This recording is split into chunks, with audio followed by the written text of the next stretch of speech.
So let me start. आप लोग mute कर लो अपने आप को। Okay, so as my screen is visible, I'm starting with the second chapter, the economy and its basic problem. देखो, economics की जब हम बात कर रहे हैं, अपने पढ़ क्या रहे हैं, हमारा टॉपिक है economics. Economics is a subject that deals with the functioning of an economy. Economics किस चीज को लेकर डील करता है? इकोनॉमी को लेकर। अब इकोनॉमी क्या है? जब हम बोलते हैं ना इकोनॉमी के बारे में, अर्थव्यवस्था, so overall economy is a set of interrelated mechanism. It is not something like, economy is not a thing. Economy is a set of interrelated mechanism. यहाँ पर प्रोड्यूसर्स हैं, कंज्यूमर्स हैं, डिस्ट्रीब्यूटर्स हैं, यहाँ पे प्रोडक्शन प्रोसेस होती है, consumption होती है, रिसोर्सेज है, रिसोर्सेज का एलोकेशन होता है, सोसाइटी है, इनकम है, हाउस होल्ड है, फर्म है, बहुत सारे हैं। एक छोटा सा नहीं है इकोनॉमी, मैंने बोल दिया और economy is a thing. It's not like that. Economy एक कोई सामान नहीं है, इकोनॉमी एक अर्थव्यवस्था है। तो जब हम बोलते हैं ना अर्थव्यवस्था, अर्थ मतलब हम लोग अर्थ हिंदी में क्या बोलते हैं? It's related to money, finances. इसका एक मैकेनिज्म, व्यवस्था, इट्स अ सिस्टम। सो अगर मैं इकोनॉमी की बात करूं, it is a system of resource allocation in a society. How do we means I can say, अगर मैं इसको एक कॉम्प्रिहेंसिव डेफिनेशन के बारे में बात करूं इकोनॉमी की, so I can say it as an interrelated mechanism of all the components of all the different components in a society, be it a producer, a consumer, a social unit, the resources that are present, RBI, Reserve Bank of India, the monetary system, finance ministry, all those things। ये सारों का एक interrelated mechanism है, क्योंकि सबके बीच में एक coordination है। ये coordination के बिना इकोनॉमी नहीं हो सकती, नहीं चल सकती ना इकोनॉमी। अर्थव्यवस्था एक व्यवस्था है। जब मैं बात कर रही हूँ इकोनॉमिक्स की, तो ये एक अर्थव्यवस्था है। इकोनॉमी की जब मैं बात कर रही हूँ, तो इकोनॉमी का मतलब क्या हुआ? एक सिस्टम। सो एक सिस्टम जो है वो अर्थव्यवस्था है। अर्थव्यवस्था मतलब सीधी सी बात है, वो एक सेट ऑफ मैकेनिज्म है, एक system. There is a system in place. वो सिस्टम क्या करता है? ये सिस्टम जो हम बात कर रहे हैं, सिस्टम इन प्लेस, वो सिस्टम का काम क्या है? सिस्टम में कौन कौन है? जब हम बात करते हैं इकोनॉमिक्स की, इकोनॉमी की, एक सोसाइटी की, जहाँ पे ये रिसोर्सेज एलोकेशन हो रहा है, प्रोडक्शन हो रहा है, कंजम्पशन हो रहा है ना, एक डिसीजन ले रहे हैं। अभी हमारे central government, reserve bank of India, वो एक मॉनेटरी पॉलिसी लाती है। सेंट्रल गवर्नमेंट वो डिफरेंट टाइप के डिसीजंस लेकर आती है। इसका मतलब क्या है? कुछ ना कुछ डिसीजंस लिए जा रहे हैं, उसमें कोई ना कोई है। एक प्रोड्यूसर है, एक कंज्यूमर है, एक डिसीजन मेकर है, एक आरबीआई है, बैंक्स है, एनबीएफसीज हैं, इतने सारे फंक्शन, देखो इतने सारे लोग हैं, इतनी सारी एंटिटीज हैं, और ये सारी एंटिटीज आपस में जुड़ी हुई है। देखो, तुम मेरे से जुड़ी हुई हो, मैं एक टीचर हूँ, suppose I am a producer, you are my consumer. Let's take this a very simple example. मैं कौन हूँ? I am providing a service, so I am a producer. You are taking my service, so you are a consumer. मैं एक producer, मेरे 3 या 4 consumer, right? अब आप लोग भी कोई सामान बेच रहे हो, आपको भी तो मुझे पैसे देने हैं ना, तो आप पैसे कहाँ से ला रहे हो? इन द वे, देखो इट्स लाइक अ नेटवर्क। अब आप कहीं ना कहीं से इनकम जनरेट करो। ये मैं हूँ, अब यहाँ पर 3, सपोज ये 3 स्टूडेंट है मेरे। अब ये 3 स्टूडेंट मुझे कुछ दे रहे हैं in return for my service. आप लोग मुझे वेजेस दे रहे हो, I am providing your service. अब आप ये वेजेस कहाँ से लेकर आओ? In order to earn that wages, you are also providing a service to someone. तो ऐसे चेन बन रही है। तो we can say economy is a set of interrelated mechanism between the different components that exist in a society. Is this clear? economy का मतलब clear हुआ? Is this clear? economy का मतलब clear हुआ? হ্যাঁ মানে তার সঙ্গে একটা ইন্টাররিলেটেড তাই তো Yes, একটার সঙ্গে একটা রিলেশন আছে। ইকোনমি কোনো একটা ইন্ডিভিজুয়াল এন্টিটি নয়। ইকোনমি মানেই হচ্ছে অনেকগুলো, এখানে প্রডিউসার্স হচ্ছে, কনজিউমার্স হচ্ছে, ডিস্ট্রিবিউশনস হচ্ছে, পলিসি মেকার্স হচ্ছে, রিসোর্সেস আছে, ব্যাংকস আছে, so many things are there and everyone is well connected with each other. এবার যদি আমি বলি গ্যাসের দাম বাড়ছে, গ্যাসের দামটা কোথা থেকে বাড়ছে? গ্লোবাল ইকোনমির ইম্প্যাক্ট হচ্ছে আমাদের কান্ট্রিতে। আমাদের কান্ট্রির যে ফোর্সেস আছে, সাপ্লাই অ্যান্ড ডিমান্ড, ওরা মানে supply and demand forces which is called a market mechanism, তারপরে তোমার গভর্নমেন্টের ইনফ্লুয়েন্স, এই সব মিলে জুলে আমাদের ইম্প্যাক্ট হচ্ছে তো আমাদের উপরে। हम लोग क्या एक एक इंडिविजुअल हाउस होल्ड है, हमारे ऊपर इम्पैक्ट हो रहा है या नहीं हो रहा है? हाँ, हो रहा है हमारे ना, ऊपर प्रेशर ये होচ্ছে। हमारे सबके ऊपर। तो हम लोग सब इंटर रिलेटेड है ना, हम लोग कोई अलग है? না, किसी चीज का दाम बढ़ रहा है तो उसका इम्पैक्ट मेरे ऊपर हो रहा है, मेरा इम्पैक्ट मैं तुम लोग के ऊपर डाल रही हूँ, तुम्हारा इम्पैक्ट तुम किसी और के ऊपर डालोगे, डालोगे तो इट्स হ্যাঁ, inter related, it is well connected, the entire economic framework is well connected. कोई भी इनपुट, कोई भी कहीं पर भी कुछ चेंज होगा, उसका इम्पैक्ट सबके ऊपर होगा, होगा तो hmm, clear. That is why it is important that we understand the concept of economy. Economy क्या है, इकोनॉमिक प्रॉब्लम क्या है, ये सब हमें समझने की ज़रूरत है। The economic problem, sometimes called the fundamental economic problem, is one of the fundamental economic theories in the operations of any economy. ये जो economic problem है ना, इसको fundamental problem हम बोलते हैं। पूरी economic theory based on this economic problem only. It asserts that there is scarcity or the finite resources available are insufficient to satisfy all human wants. This is very clear, हम लोग इसको कितने दिनों से पढ़ते हुए आ रहे हैं और ये बहुत क्लियर है, हमें पता है इसके बारे में। देयर आर फाइनाइट सोर्सेज, मतलब जो सोर्सेज हैं, जो रिसोर्सेज हैं, वो फाइनाइट है, वो लिमिटेड है। तुम्हारे पास पैसे कभी ज़्यादा होते हैं क्या? नहीं मैम, किसी के पास ज़्यादा नहीं होते। कोई नहीं बोलता मेरे पास बहुत पैसा है, बोलता है क्या? कोई नहीं बोलता, because resources are always limited. Now why resources are limited? resources are limited in comparison to the wants, human wants, because human wants are infinite, वो अनलिमिटेड है। तो आपके जितने भी रिसोर्सेज बढ़ेंगे उसके हिसाब से आपके वॉन्ट्स मल्टीप्लाई होंगे। आप 2,000 रुपये आप जनरेट कर रहे हो ट्यूशन करके, हाँ चल 2,000 आ रहे हैं, वो बहुत खुशी की बात है, पहले पहले बहुत अच्छा लगेगा।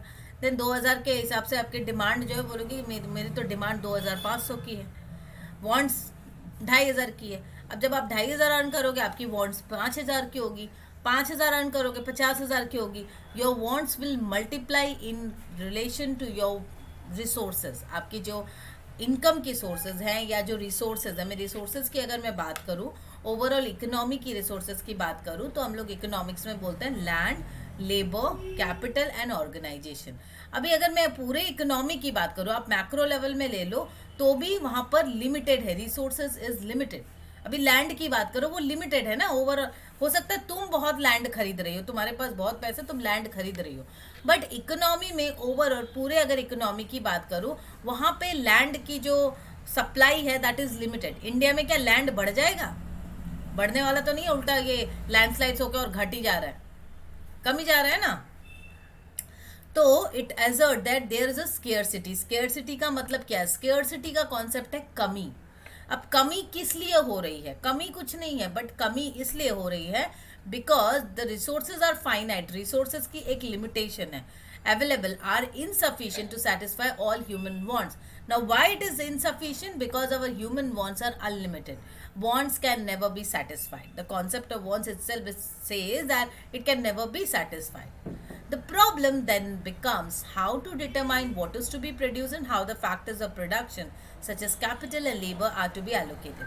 अभी प्रॉब्लम क्या हो जाती है? मेरे तो रिसोर्सेज जो है वो लिमिटेड है और जो मेरी जो वॉन्ट्स है वो अनलिमिटेड है। मेरी क्या, किसी की भी वॉन्ट्स अनलिमिटेड है।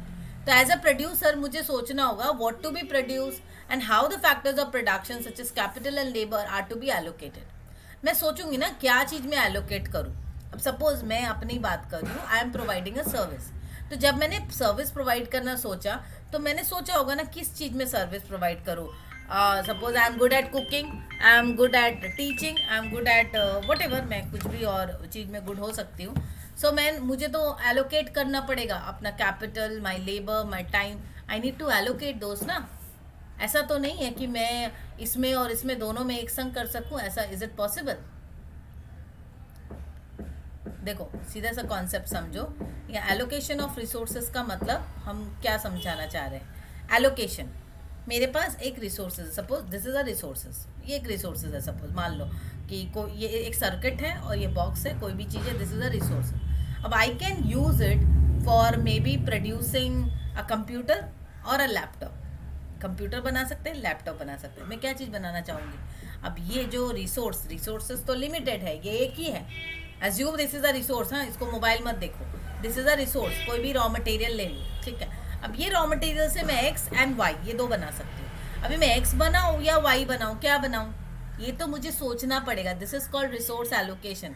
सोचना पड़ेगा ना कि कहाँ पे रिसोर्स को एलोकेट करना है। This is where the entire problem exist, यहीं से प्रॉब्लम शुरू होती है। Because there is a scarcity of resources, as we all are aware, scarcity तो है ही, right. The problem then becomes how to determine. अब डिटरमाइन करना है क्या प्रोड्यूस करे और क्या करे, how the factors of production to be means how the factors of production to be allocated, how to be used. Economics revolve around methods and possibilities of solving economic problem. So ये जो economics है ना, पूरा economics, it revolves around this methods and possibilities of solving economic problem. पूरा economics इसी को लेकर है कि किस तरीके से हम कम resources से ज़्यादा उसके optimum utilization कर सकें। पूरा entire economics is all about satisfying your unlimited wants with that of limited resources. पूरा इकोनॉमिक्स तो इसी चीज को लेकर है। So be it from the producer side economics देखो, सप्लाई साइड इकोनॉमिक्स देखो। सप्लाई साइड मतलब क्या हो गया, producer point of view. Demand side क्या हो गया, कंज्यूमर पॉइंट ऑफ व्यू। अब दोनों ही केस में आप देखो इकोनॉमिक्स तो वही है, बेसिक इकोनॉमिक्स का concept remain the same, concept तो वही है ना। इकोनॉमिक्स का concept is what, optimum utilisation of resources. Now what does it mean, optimum utilisation of resources का मतलब क्या है, कम रिसोर्सेज यूज करके ज़्यादा से ज़्यादा बेनिफिट डिराइव करना। सो हमारी कोशिश क्या रहेगी, कम से कम रिसोर्सेज का यूटिलाइजेशन हो and we derive maximum satisfaction out of it. ये हमारा मेन मोटिव है, राइट। अभी आप दो साइड इकोनॉमिक्स का होता है, एक हो गया डिमांड साइड, एक हो गया supply side. Demand side as a consumer, मैं क्या हूँ, मैं एक कंज्यूमर भी हूँ और एक सप्लायर भी हूँ। आप भी एक कंज्यूमर भी हो, एक अभी तक तुम सप्लायर नहीं हो चुके हो, बट नॉर्मली हर आदमी एक सप्लायर और एक कंज्यूमर दोनों ही होता है, एक प्रोड्यूसर भी हो कंज्यूमर भी हो, साइमल्टेनियसली वी आर एक्टिंग। तो दोनों साइड में ही आप देखो, जब मैं प्रोडक्शन कर रही हूँ तो प्रोडक्शन करते वक्त एज अ प्रोड्यूसर मुझे सोचना होगा कि भाई जो मेरे रिसोर्सेज हैं मैं उससे क्या प्रोडक्शन करूँ। अभी प्रीति तुम एग्जाम्पल दो, क्या प्रोडक्शन करोगी।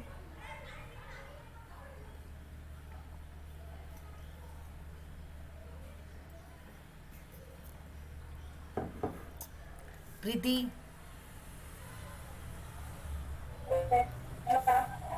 एग्जाम्पल दीजिए, क्या प्रोडक्शन करोगे आप रिसोर्सेज एलोकेट करके। मैं एग्जाम्पल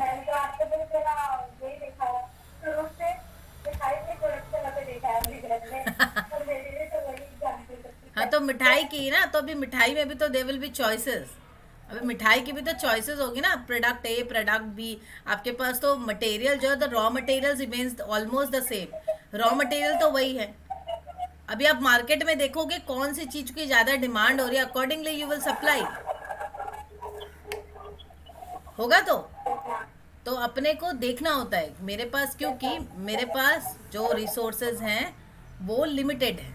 अभी एज अ प्रोड्यूसर मुझे सोचना है कि मैं कौन सा चीज़ को प्रोडक्शन करूं, कौन सा चीज़ को नहीं करूं।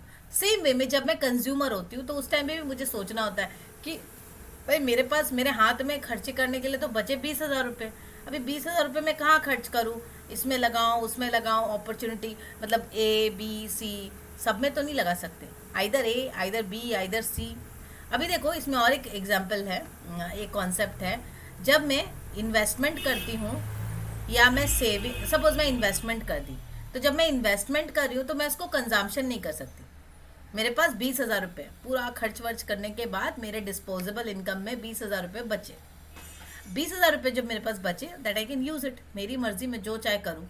अभी उसको मैं चाहूँ तो इन्वेस्टमेंट कर सकती हूँ और चाहूँ तो मैं उसको खर्च कर सकती हूँ, दोनों पॉसिबिलिटी है ना। अभी अगर मैं इन्वेस्टमेंट करती हूँ तो मैं इसको खर्च नहीं कर पाऊंगी, और अगर मैं खर्च करती हूँ तो इन्वेस्टमेंट नहीं कर पाऊंगी, दोनों होगा क्या एक संग, is it possible. No ma'am, possible नहीं है, मतलब either I have to choose option A और ऑप्शन बी, राइट। अब इस कॉन्सेप्ट को क्या बोलते हैं बोलो तो, पढ़ा हुआ है शायद आप लोग का, आइदर ऑप्शन ए और ऑप्शन बी, इसको क्या बोलेंगे। मैम मेरे को आ रहा है लेकिन वो गलत होता है। हाँ नहीं बताओ वो क्या आ रहा है। अभी आपने ये मैंने अपॉर्चुनिटी कॉस्ट। यस, अभी तुमने मैनेजमेंट अकाउंटिंग में ठूस ठूस के पढ़ा है ये कॉस्ट के बारे में। हाँ। हाँ पढ़ा है ना। तो इसका मतलब क्या है, opportunity cost is a concept. देखो इकोनॉमिक्स में we understood that there is a resource allocation issue. Resource है, रिसोर्स को एलोकेशन करना है। अब रिसोर्सेज आर लिमिटेड, हमें पता है रिसोर्सेज जो है वो लिमिटेड ही है। अब रिसोर्स एलोकेशन में अब स्केर्सिटी वाला हम समझ चुके हैं, स्केर्सिटी कमी तो है ही।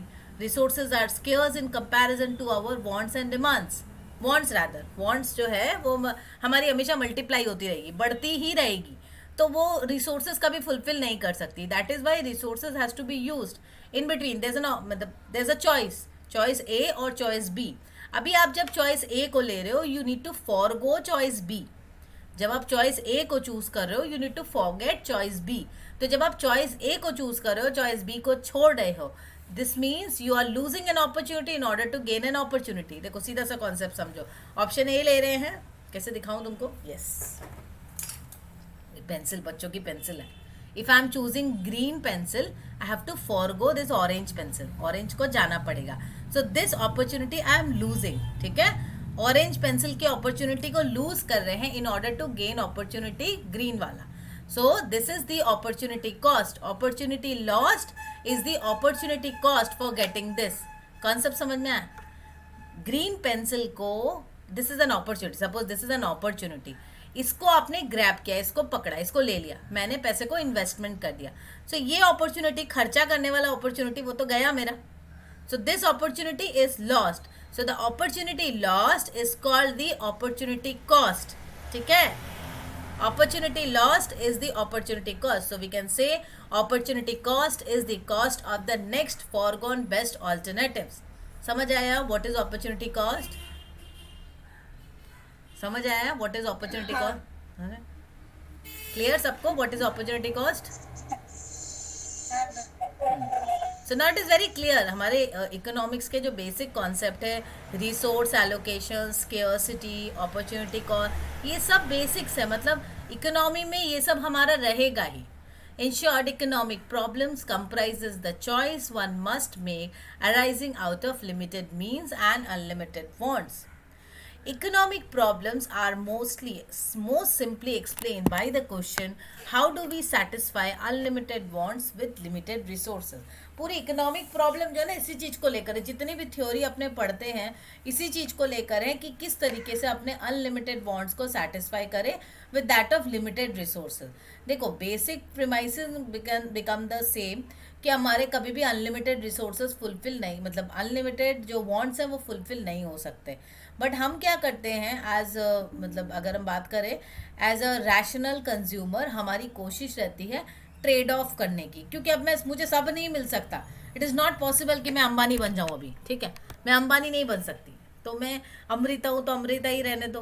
तो जितना मिल सकता है, जितना हम अपने लिमिटेशन, अपने रिसोर्सेज के हिसाब से जितना हम ड्रॉ कर सकते हैं, जितना हम एक्सट्रैक्ट कर सकते हैं, हम उतनी कोशिश करेंगे। If I can not gain this much तो मैं ट्रेड ऑफ कर लूँगी, इतना मैं संतुष्टि कर लूँगी। एज अ रैशनल कंज्यूमर वही होता है, because with this limited resources I can not satisfy all the wants. Economics हमें वही सिखाता है, जो डिफरेंट थ्योरीज है ना, वो थ्योरीज हमको यही बताएगा कि किस तरीके से हम इतने रिसोर्सेज में अपने मैक्सिमम वांट्स को सेटिस्फाई कर सकते हैं। जो ज़रूरत है, जिसके बिना चलेगा ही नहीं, वो रिसोर्स मतलब वो वांट्स को हम सेटिस्फाई करेंगे, सारे वांट्स के पीछे नहीं भागेंगे, because we can not satisfy all the wants, right. तो हमें जितने वांट्स को सेटिस्फाई कर सकते हैं उनके पीछे ही लगते हैं ना। कॉन्सेप्ट, अब डिफरेंट कॉन्सेप्ट्स को देखते हैं अपने। Concepts in the economic problem, one is the wants. Wants का मतलब भी हम समझ गए हैं। एक होती है नीड्स। नीड्स का मतलब होता है ज़रूरत, ज़रूरतें फुलफिल होती है। while the basic needs of human survival are important in the function of the economy, human wants are the driving force which stimulate demand for the goods and services. देखो needs fulfil कर सकते हैं, रोटी दाल चावल आटा कपड़े, education, basic education is also want, but needs, sorry, अभी needs के बाहर जो भी जाता है वो हो जाता है वांट्स। नीड्स की कैटेगरी में क्या क्या आ गया? जो हमारी ज़रूरतें हैं, बेसिक एग्जिस्टेंस ऑफ लाइफ के लिए जो ज़रूरत है उसको बोलते हैं नीड्स। नीड्स के बाहर जो भी चला गया वो होता है वांट्स। नाउ नीड्स और वांट्स भी जो है ना, to some extent it is dependent in context to. मतलब इन रेफरेंस टू व्हाट। जैसे अब एक डॉक्टर के लिए गाड़ी रखना इज नेसेसिटी, मैं बोल सकती हूँ ना, नेसेसिटी है उसकी, कि उसके बिना उसका नहीं चलेगा, वो नीड है उसकी, क्योंकि उसके इमरजेंसी पेशेंट होंगे, उसको कहीं जाना होगा, या बहुत सारे काम होंगे। बट मेरे लिए वो गाड़ी लग्जरी है, क्योंकि मैं एक टीचर हूँ, मेरे लिए कोई अर्जेंसी नहीं होती, मुझे हुआ तो ठीक है, नहीं तो मैं आराम से टुक टुक करके जाऊंगी और ऑटो पकड़ूंगी। तो मेरे लिए वो लग्जरी है, मेरे लिए उतनी ज़रूरत है, वो that is a want for me. Wants है, वो मिला तो ठीक, नहीं मिला तो भी ठीक है, वो नेसेसिटी नहीं है, लग्जरी है वो। So, while the basic needs of human survival are important in the function of the economy, human wants are the driving force. अब wants क्या है? एज अ मार्केटर, आप तो मैनेजमेंट के पढ़ाई कर रहे हो, तो एज अ मार्केटर आपको समझना है क्या चीज़ आपके लिए ज़रूरत है, क्योंकि एज अ मार्केटर ये इम्पॉर्टेंट है हमारे लिए जानना कि क्या चीज़ नीड्स कैटेगरी में आती है, क्या चीज़ वांट्स कैटेगरी में आ रही है। ठीक है, क्यों जानना ज़रूरी है? क्योंकि जो चीज़ वांट्स कैटेगरी में आएगी, लोग उसको ही, उसके पीछे ही भागेंगे। जो वांट्स नहीं होगी, नीड्स तो मिल ही जाना है सबको।